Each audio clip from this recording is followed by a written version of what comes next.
The phone. It was an ordinary Tuesday evening. The bus pulled into the stop with a muffled groan, and Rachel stepped aboard, swiping her card with a sense of mechanical habit.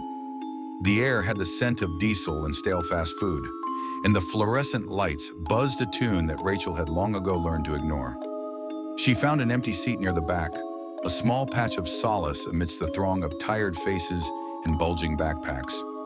The phone sat there, unassuming, nestled in the fabric of the seat.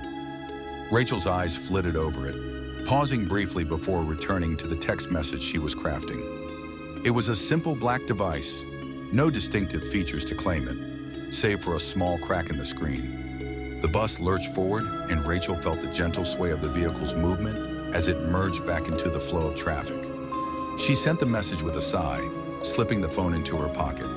As she stood to get off at her stop, she noticed the abandoned phone again. It was a kind of nuisance, really. Someone was bound to be worried sick. Rachel picked it up, planning to turn it in at the Lost and Found. A quick check of the contacts might reveal the owner's name, she thought, as she swiped the lock screen. But instead of the typical array of names and numbers, she found a single contact titled Home. Her thumb hovered over the button. Rachel glanced around the bus. No one seemed to be looking for a lost phone. With a shrug, she tapped the screen. It rang once, twice, and then a man's voice, low and gravelly, answered. "Hello?" Rachel's heart skipped a beat. The voice was unfamiliar, and yet there was something in it that made her skin crawl. She opened her mouth to speak, but the words lodged in her throat. The line went dead. Rachel's eyes widened as she stared at the phone, feeling the weight of something sinister pressing down upon her. The screen flickered to life. The camera app was open, and the lens stared back at Rachel like a cold, unblinking eye. Her reflection was distorted, stretched into a nightmare version of herself. The hairs on the back of her neck stood on end. Rachel looked up from the phone, scanning the bus again. Everyone else was absorbed in their own worlds, oblivious to the sudden chill in the air. But Rachel knew she wasn't alone. Someone was watching her through the device, and she had a terrible feeling that she had just become the next chapter in a very twisted story. Her hands trembled as she powered off the phone. Rachel stepped off the bus into the night, the phone clutched tightly in her hand. The streetlights cast a feeble glow on the wet pavement. Rain pattered against the plastic awning of the bus shelter, the only sound in the eerie silence that had settled over the street. Rachel's apartment was only a 5-minute walk away, but it felt like an eternity. With every step, she was aware of the phone's presence, a silent sentinel to a horror she didn't understand. Once inside her flat, Rachel locked the door behind her and leaned against it, her heart hammering in her chest. She stared at the phone on the kitchen counter, willing it to remain inert. But the screen flickered to life again, the camera eye glaring at her from the darkness of the room. Rachel's breath caught in her throat as the phone vibrated with an incoming message. Her hands shaking, she read the words that had appeared on the screen. "Keep the phone on. You're the star of the show now." A cold sweat broke out on her forehead. Her mind raced with scenarios, each more terrifying than the last. The phone rang again, the shrill sound piercing the quiet. Rachel's eyes darted to the clock. It was almost midnight. The man's voice, now a sinister whisper, filled her ears. "You've been a naughty girl, Rachel. Pick up the phone. It's showtime." Rachel's blood ran cold. How did he know her name? Her eyes widened as she realized she had been broadcasting her location, her life, to this monster for hours. The phone's screen went dark, and Rachel's apartment was plunged into silence. But she knew he was watching, waiting for her to make the mistake that would lead her to his twisted game. The night ahead was going to be one she'd never forget. Her legs felt like jelly as Rachel stumbled to the bedroom, the phone still vibrating in her pocket. She grabbed her own phone, her lifeline to the outside world. The screen remained black, unresponsive. Panic set in. Rachel's thoughts swirled as she searched for a solution. The only person she could think to call was her brother Jack.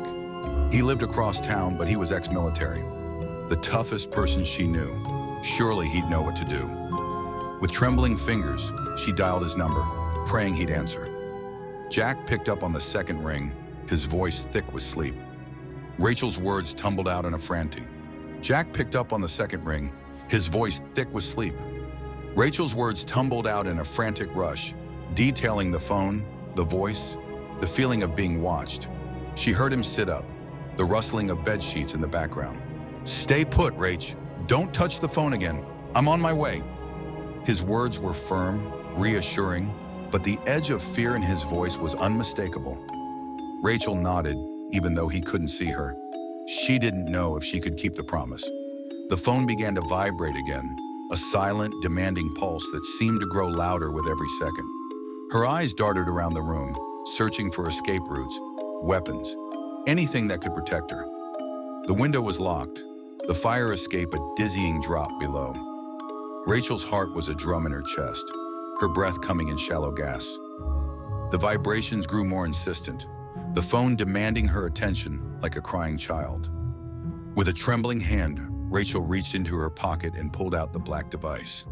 The screen was alive with a video call, the camera feed from her own phone playing out the grim tableau of her trapped life. Rachel stared into the void where the man's face should have been, the slits of his eyes gleaming in the dim light of her room. And then she saw it, the reflection of the door handle turning, the soft click of the lock disengaging. He was in her home. The horror of the moment washed over her as the cold, hard reality set in. Rachel was no longer the unsuspecting victim. She was the star of a live-streamed nightmare. The door creaked open, and Rachel's eyes snapped to the figure in the doorway. He was tall, so tall his head brushed the lintel, his skin the color of bleached bone. His eyes, those slits of malevolence, bore into her soul, and Rachel felt a scream build in her throat. But no sound came. She was frozen, trapped in the headlights of his gaze. The phone in her hand was hot, burning with the weight of his digital presence. And then, with a sickening thud, it was torn from her grip. The psychopath's hand was clad in a glove, the material mottled and stained, a grim reminder of what he was capable of. Rachel's mind raced. She had to get out, had to tell someone, had to live. But the room spun as the world outside the phone screen invaded her sanctuary. She stumbled backward, tripping over a chair, her vision blurring. Rachel's hands shot out to catch herself, knocking over a lamp in the process. The room was plunged into semi-darkness, the only light coming from the sickly glow of the phone in the madman's grasp. He stepped closer, the silence in the room thick with anticipation. Rachel's eyes searched the floor, her thoughts racing. If she could just get to the kitchen, grab a knife, anything to fight back. But her legs wouldn't obey. The phone was still ringing, the echo of the man's laughter taunting her from the speakers. The psychopath's eyes narrowed, a twisted smile stretching across his featureless face. Rachel knew she had to act. With a surge of adrenaline, she lunged for the phone, her fingers closing around the cold metal. But he was faster, stronger. He yanked her up by her hair and brought the phone to his slit of a mouth. "You're mine now," he hissed, the sound like the rustle of dry leaves.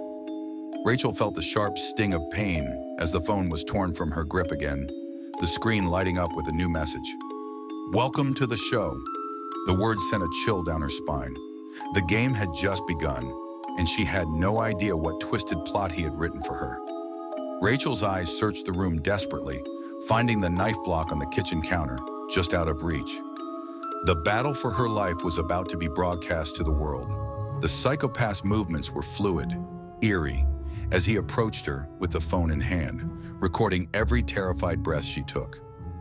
Rachel's thoughts raced, her heart thudded against her ribs like a caged bird fighting to escape. The room grew hot, the air thick with the scent of fear and the faint metallic tang of the rain outside. The door was her only chance. If she could just make it there, she might be able to lock him out. With a sudden burst of speed, Rachel bolted for the exit, but she felt the cold hand of fate close around her arm, wrenching her back into the room, into the clutches of her captor. The phone hovered in front of her face, the video call still streaming, the digital audience eager for the horror to unfold. Rachel's eyes locked onto the camera, and for a moment, she saw not a void, but a sea of faces watching, entranced by the terror playing out in her apartment. Her scream was a mix of rage and despair as the psychopath flung her onto the couch, the phone hovering just out of reach. The room spun, and Rachel felt the warmth of tears on her cheeks. But she couldn't give in. Not yet. Her eyes fell on the TV remote, lying forgotten on the coffee table. It was a flimsy weapon, but it was all she had. With a silent prayer, she lunged for it, her hand closing around the plastic. The psychopath's eyes widened, surprised by her sudden burst of defiance. Rachel brought the remote down with all her might, aiming for the phone. The plastic shattered against his hand, but the phone remained untouched. He howled, the sound inhuman, and Rachel knew she had angered him. The phone clattered to the floor, the live stream flickering and jumping with the movement. Rachel saw her chance and took it, scrambling away from the monster in the shadows. She could hear Jack's voice on the other line, faint but getting closer.